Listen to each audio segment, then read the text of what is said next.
Hello, my name is Sherwood Lingenfelter. I'm professor of anthropology in the School of Intercultural Studies here at Fuller. This lecture is about resources and power. There is a PowerPoint set of slides in your syllabus or on Moodle that you can pull up, and if you open that PowerPoint set of slides, you can follow along with the things that I'm going to say in this lecture. I won't reference slide after slide.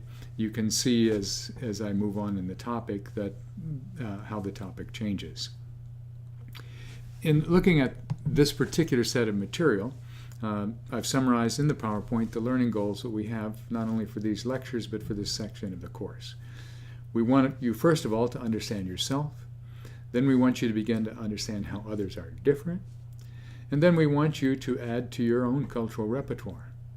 And what that means is that you have to think about how to deny yourself in the context in which you're living and working and give up some of the things that are important to you. You also have to think about what you can add to your own values and to your own practices and how you do things.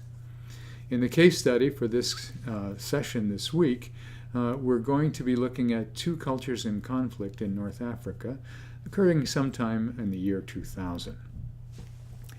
Now, as we think about that case study, we're looking at the challenge of money and mission. Wycliffe Bible Translators, the Summer Institute of Linguistics, is doing translation around the world among some of the poorest people on earth.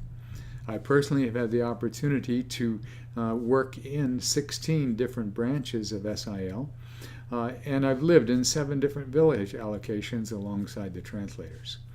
Every place that I've been, I've found that the missionaries are considered rich, and the people themselves consider themselves poor.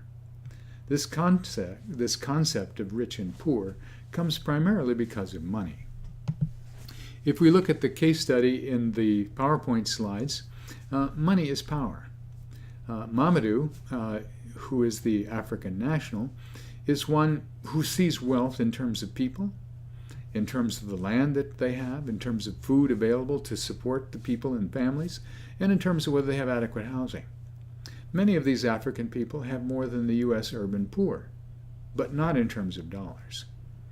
Carl, the American in the case study, and these are not their real names, understands wealth in terms of money and material goods. And both Carl and Mamadou understand that those with money have power over those who want money. Now in Luke chapter 12, Jesus gives us some critical points for us to think about as we look at these issues.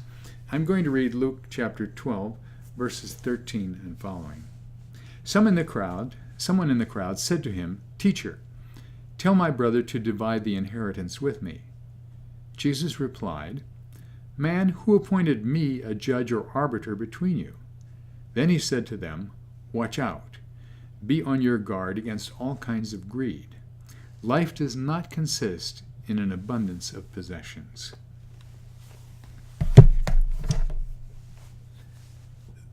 In this particular text, the man asks Jesus to give him help.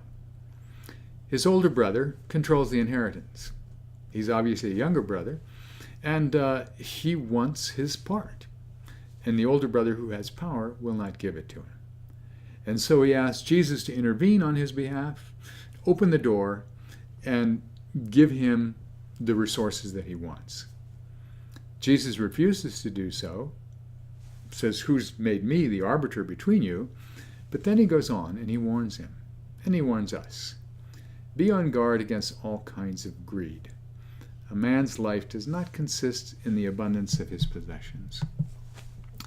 As we think about this, the question is, how many kinds of greed are there? Jesus said all kinds. In this particular situation, it was about inheritance.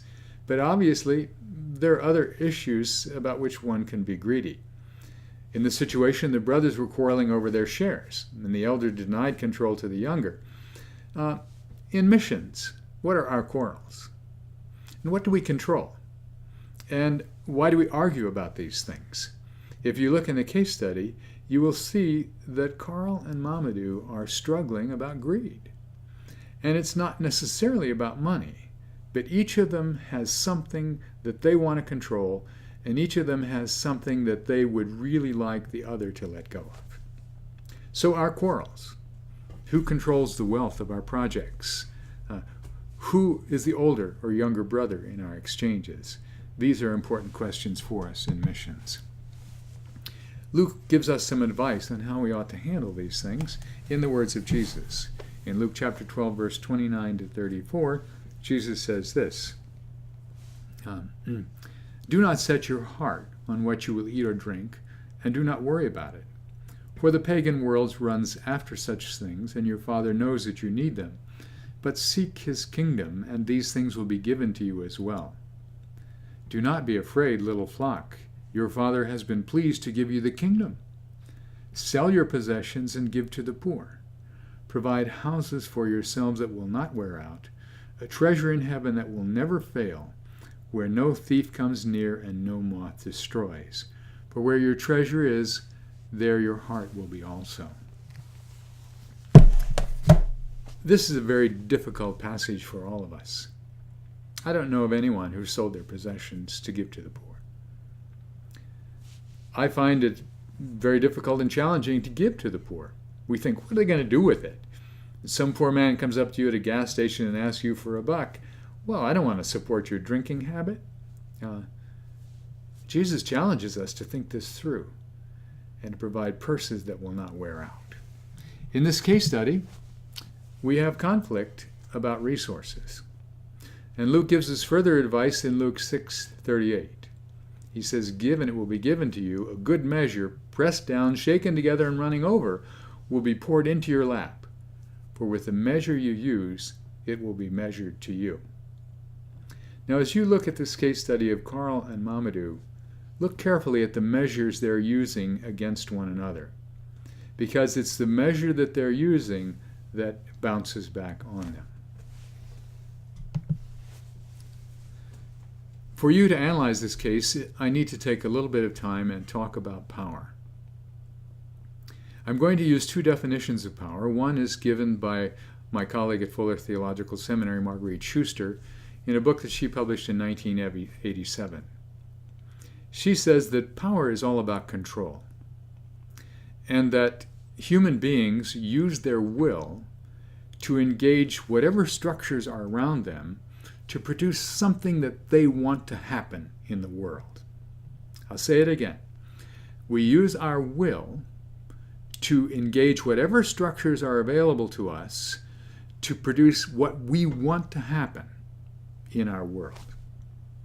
So as you look at this case study, look at how Carl and Mamadou both are using their wills and the structures they have available to try to get the intended effects.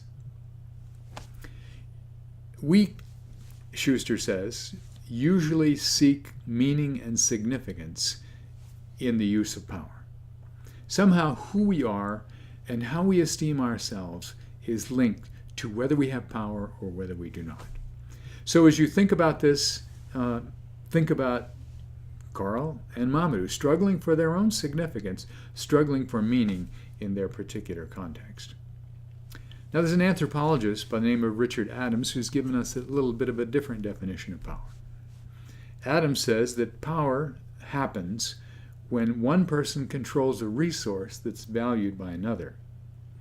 That power is always a relationship, and one person has something that the other person does not. And so when that person who doesn't have it wants it, the other person has power over the person who wants. Again, if you look at the case study, what does Carl have that Mamadou wants? What does Mamadou have that Carl wants? And how is this struggle then between them a struggle about power? Adams argues that all relationships in society have power differences.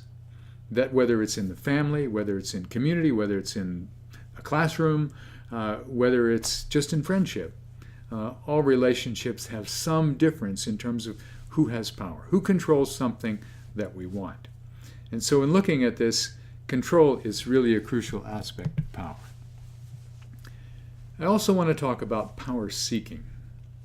Margaret Schuster talks about the fact that all human beings are power seekers. Children, from the time they're infants, seek power. They want to control their mother. They want to make sure the mother gives them what they want when they want it. And so as we look at this, we realize that even as infant children, we engage in a power struggle with our parents, trying to get what we want from them. And of course, the parents engage in a power struggle back. This is motivation out of self-interest. And Schuster argues that all of us are motivated by our own self-interest to seek power. We also want to avoid impotence. We don't want to look like we are insignificant. We don't want to look like we don't have power. We don't want to look like we're inadequate.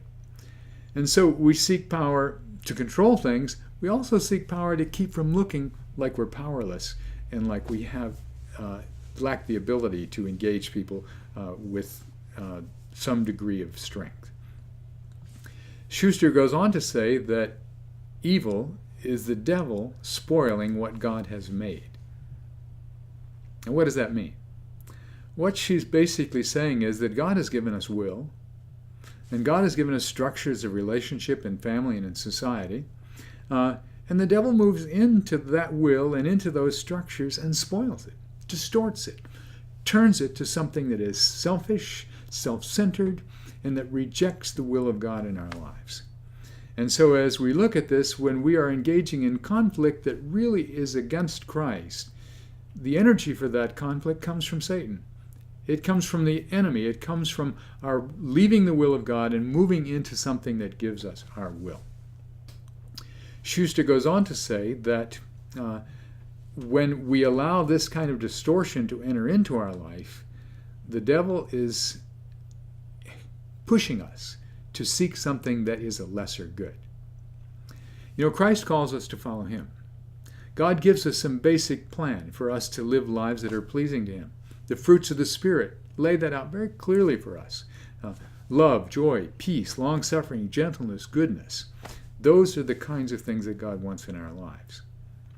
But when we seek power, we generally are looking for something that is what Schuster calls a lesser good, rather than obedience to Christ. What is a lesser good? Trying to get the results that we think should happen. A good outcome, rather than obedience to Christ. If we can get that outcome, we're going to be satisfied. We don't ask, are we obeying Christ in the way we go about that outcome? Another lesser good is getting it done my way. If it's done the way I want it, if it's done according to the rules that I've set, then that's good. If it's not done my way, if it's not done according to the rules that I've set, then that's bad. Again, that's a lesser good. It's not really looking at how we might accomplish this in reference to Christ. So in the case study, I'm going to ask you to look and see. Are Mamadou and Carl seeking lesser goods? Have they a priority that's less than obedience to Christ? What is it they want? What outcomes do they want to achieve that pushes them to a place where they're willing to fight with each other about it and struggle over who is in control of what? We also need to understand that relationships are about power exchanges. A power exchange is when two people interact with each other when there's a power difference. And they use that power to get whatever results they want. So, for example, I could say, if you do X, then I'll pay you $1,000. So basically, I'm giving you a conditional situation. If you do what I want you to do in the way that I want you to do is, I will give you this reward. I might go on to say, if you do it in 5 days, I'll give you a $500 bonus. Now again, I'm using power to motivate you to work harder and faster so that you can get more money. When you have money, you have control of something that other people want. And you can use it then to try to get the ends that you want. You can also say, if you do Y, I'm going to cut your funding and give you nothing. And so now you're establishing power to put a parameter on what's unacceptable to you. And you're saying if you do it that way, the game is over. These are what we call power exchanges. Power exchanges are always reciprocal exchanges between people who are not equal.